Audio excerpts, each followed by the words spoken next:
मैं ज़्यादा पढ़ी लिखी नहीं हूँ। मेरी 8वीं में स्कूल छूट गया था, मैं आगे नहीं पढ़ पाई। लेकिन आज इस विद्यालय परिसर में जो बच्चों की संख्या देख रही हूँ बहुत ही अभिभूत है।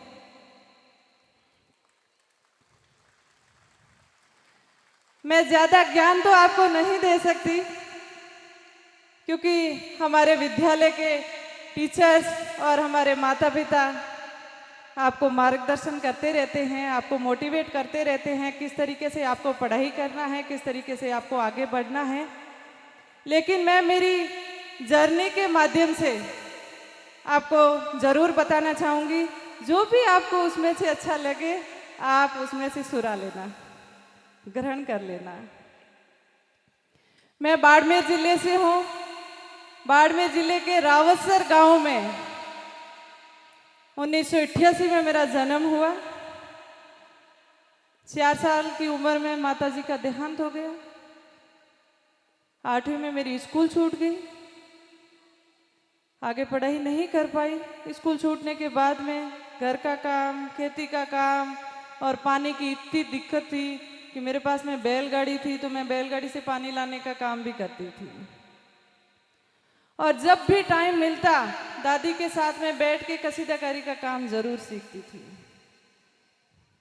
17 साल की उम्र में शादी हो गई। शादी के बाद भी घर की आर्थिक स्थिति ठीक नहीं थी, क्योंकि मेरी 8वीं में स्कूल छूट गई, मेरे हस्बैंड की 5वीं में, तो ऐसा कोई स्थायी रोजगार हमारे पास में था नहीं। न इतना खेती का काम था कि पूरे साल काम कर सके, क्योंकि बारिश होती तो सिर्फ 3 महीने का काम होता, नहीं तो फ्री रहते। शादी के 1.5 साल बाद में जब मेरा फर्स्ट बेबी हुआ तो उसको सांस लेने में प्रॉब्लम थी, उसको अच्छी मेडिसिन की ज़रूरत थी, हॉस्पिटल की ज़रूरत थी, लेकिन वहाँ हम नहीं लेके जा पाए और उसको नहीं बचा पाए।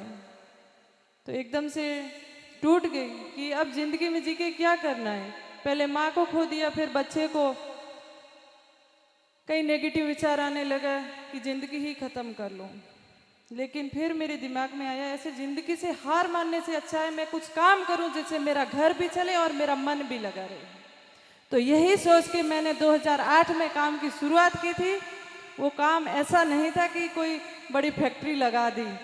एक सबसे छोटा माने जाने वाला सुई धागे का काम, सुई धागा हाथ में लिया, कसीदाकारी का काम शुरू किया। छोटे छोटे बैग बनाने शुरू किए।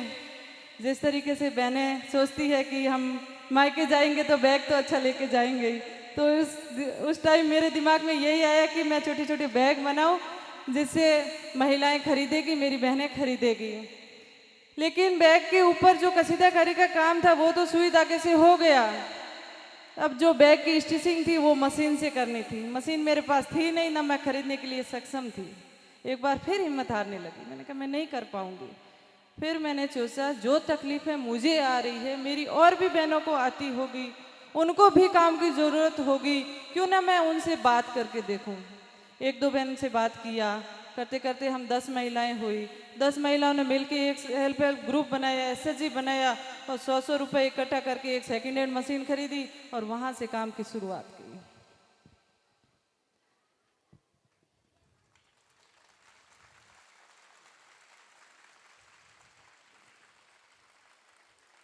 आगे भी इतना आसान नहीं था, क्योंकि अब हम 10 बहनें हैं, 10 बहनों के लिए काम कहाँ से आएगा। इधर उधर काम की तलाश शुरू की तो किसी ने बोला कि आप एग्जीबिशन करिए। अब एग्जीबिशन कहाँ होता है, बाड़मेर में तो कोई खरीदेगा नहीं। तो किसी ने बोला कि नहीं, जो मेट्रो सिटीज़ है दिल्ली, बॉम्बे, ऐसी जगह पे जाके आप एग्जीबिशन करिए। मैंने कहा बाड़मेर डिस्ट्रिक्ट हेडक्वार्टर तक तो हम कभी गए नहीं, और दिल्ली बॉम्बे कौन भेजेगा और कैसे जाएंगे। सबसे ज़्यादा डर ये था कि हमें तो सिर्फ मारवाड़ी आती है, हिंदी भी नहीं आती है, तो वहाँ जाके लोगों से बात कैसे करेंगे। तो जैसे तैसे करके घर वालों को मनाया और हमने हमारा जो प्रोडक्ट बनाए थे वो कट्टे में भर के दिल्ली पहुँचे। और वहाँ पे 2010 में फर्स्ट टाइम मुझे एग्जीबिशन करने का मौका मिला था, जिसमें 3 दिन का एग्जीबिशन था और 10 से 15 हज़ार रुपये की सेल हो गई थी। और वहाँ से मुझे लगा कि अब मुझे पीछे मुड़ के नहीं देखना है, मुझे इसमें नवाचार करना है, इसको और आगे कैसे बढ़ाया जा सकता है और हमारी बहनों को कैसे जोड़ा जा सकता है, इस पे ध्यान दिया। और पूरे इंडिया में एग्जीबिशन करना शुरू किया। उसके बाद में नवाचार करते करते जो हम प्रोडक्ट बना रहे थे होम फर्निशिंग के, उसके साथ साथ में गारमेंट्स भी बनाने शुरू किए। और साथ साथ में अब हमने सोचा कि जो हम गारमेंट्स बना रहे हैं लोगों को किस तरीके से दिखाएं जिससे लोग ज़्यादा से ज़्यादा खरीद सके। तो उस टाइम किसी ने बोला कि आप फैशन शो करिए। तो फैशन शो के नाम से ही हमें डर लगता था कि छोटे कपड़े पहनना ऐसा फैशन शो होता है, कि हम क्यों फैशन शो करें। लेकिन कहीं ना कहीं क्लिक हो गया था कि मुझे फैशन शो करना है। तो जब मैंने फैशन शो करने के बारे में सोचा तो लगा कि एक गांव की महिला, एक आर्टिजन, इनको फैशन शो करने का मौका कहाँ से मिलेगा। बड़े डिजाइनर्स लोग हैं वो फैशन शोज करते हैं। तो उस टाइम मैंने सोचा कि जो हमारा ट्रेडिशनल है, जो हेरिटेज है, उसका फैशन शो हम भी कर सकते हैं। तो उसके बाद में 2015-16 में मुझे फर्स्ट फैशन शो करने का मौका मिला। और वहाँ पे जाके मैंने बोला कि हमें फैशन शो करना है। तो लोगों ने बोला कि आप आर्टिजन हो, आप कैसे फैशन शो कर पाओगे, ये आपका काम नहीं है, ये डिजाइनरों का काम है, आप जिद छोड़ दीजिए। मैंने कहा नहीं, मुझे ये फैशन शो करना है। तो वहाँ पे मौका मिला, लेकिन वास्तव में प्रॉब्लम ये थी कि हम किस तरीके से डिज़ाइन करेंगे, किस तरीके से हमारा कॉस्ट्यूम डिज़ाइन होगा, क्या कलर थीम लेंगे। तो ये सारी चीज़ें करने के लिए हमने फिर और बड़े एनजीओ से हेल्प मांगी कि आप हमारी इसमें हेल्प करिए। तो उन्होंने बोला कि आप आर्टिजन हो, ये आपका लेवल नहीं है, आप ये जिद छोड़ दीजिए। तो उस टाइम हमें लगा कि कोई मदद करने वाला नहीं है, लेकिन ये फैशन शो मैं ज़रूर करके रहूँगी। तो यही सोच के मैंने कॉस्ट्यूम डिज़ाइन तैयार किए और कलर थीम लिया, क्योंकि उस टाइम तो कोई सोशल मीडिया नहीं था कि कहीं से हमने वीडियो देख के भी उनकी कॉपी कर ली। आजकल तो सारे साधन हैं, हम घर बैठे कुछ भी कर सकते हैं। लेकिन उस समय बात थोड़ी अलग थी और जैसा मुझे समझ में आया मैंने फैशन शो के कॉस्ट्यूम डिज़ाइन तैयार किए। और जब हमारे प्रोडक्ट रैंप पे आए तो सारी ऑडियंस और डिज़ाइनर सब खड़े होकर तालियां बजाई। और वही 5 डिज़ाइनर नेक्स्ट शो के लिए बाड़मेर पहुंचे अपना कलेक्शन बनाने के लिए। जो बीबी रसेल, हेमंत त्रिवेदी, अब्राहमन ठाकुर, ऐसे डिज़ाइनर्स बाड़मेर से अपना कलेक्शन बनाया। और उसके बाद में डिज़ाइनर ऑफ द ईयर का अवार्ड भी मैंने जीता, जिसमें पेरिस का टूर मिला था। तो ये बात मैं आपको इसलिए बता रही हूँ कि हम जो सोच नहीं सकते वो हम कर सकते हैं। मैंने कभी नहीं सोचा था कि फैशन डिज़ाइनर भी मैं बन सकती हूँ। अगर वो लोग मेरी हेल्प कर देते तो मैं हाथ से बनाने की कोशिश नहीं करती और मैं फैशन डिज़ाइनर नहीं बन पाती। तो जब भी हमारे सामने कोई परेशानी आती है तो उसको हम पॉजिटिव वे से सोचें कि हमें नया सीखने को मिल रहा है। यही सोच के अपने काम को आगे बढ़ाएं, क्योंकि परिस्थितियाँ तो कैसी भी होती है लेकिन उसका समाधान ज़रूर होता है।